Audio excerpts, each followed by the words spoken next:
Martin and Rick here from the banking. And now, let's talk Pinty's with none other than Adam Ross. And guys, first of all, the first few questions are going to be to introduce to you guys our guest, Adam Ross. And Martin's got our first question for us. My good friend Adam, how did you get involved in broadcasting? Well, Martin, I think I got involved in broadcasting motorsports the way a lot of people do. I ran out of money. I couldn't race anymore.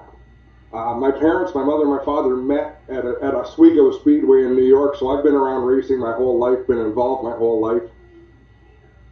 And I have a public relations background, so I was doing some writing for local speedways here in Ontario, and the opportunity came along to announce with my good friend Clinton Jeffrey at Oswego Speedway. That was 20 years ago now.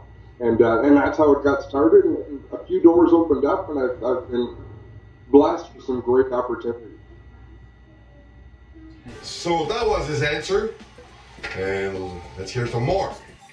Yeah, I'm asking Adam, what were the biggest challenges that he had to overcome to reach his current status as a broadcaster?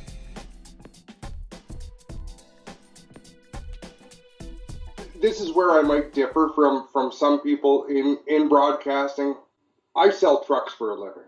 The biggest obstacle I had to overcome was realizing I'm not really a broadcaster. I'm a race fan. I love the sport. I understand the sport, and I try to bring the passionate side to it. So I try to tell the story the way I want to hear the story as a race fan, not so much the way a professional broadcaster might sound if they were doing it. I don't know if that makes any sense to you, but to me, I heard Don Cherry say it once about hockey. He never wanted to be a professional. He just wanted to be himself, and that's kind of the direction I want to take with it. It says a lot right there. Yeah, it says a lot. I'm not a big Don Cherry fan, but I do agree with Adam that you want to portray yourself as a personality and bring it to your audience. And I'm really keen on what Adam just said in there. He's a really good guy in that sense. Yeah. Carry on. So we're next question from Eric to Adam.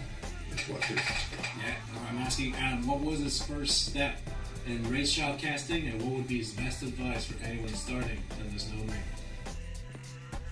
That's a really good question. I mean, I got started, and I had Clinton Jeffrey to work with at Oswego Speedway, who's a great announcer in his own right.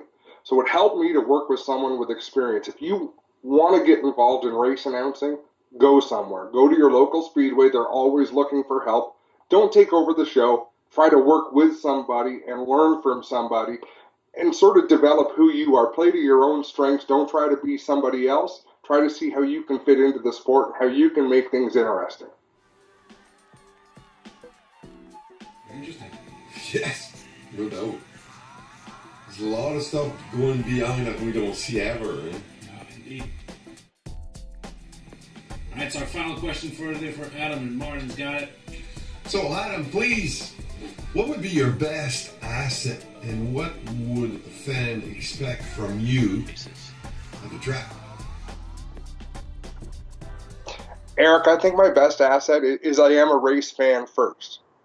I've always gone to the races thinking if a paying fan can see something the way I can see something, I want to talk about it. So try to always be truthful. Try to remember that you're not inside the race cars. You're not in the brains of these race car drivers.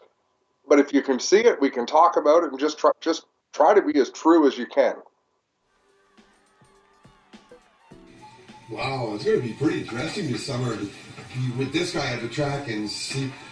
I can't wait to be at the track with Adam and Eric and see what's going to happen there. Absolutely, and this was our first interview with him. We've brought forward, we brought him forward, and we want to introduce him to you guys.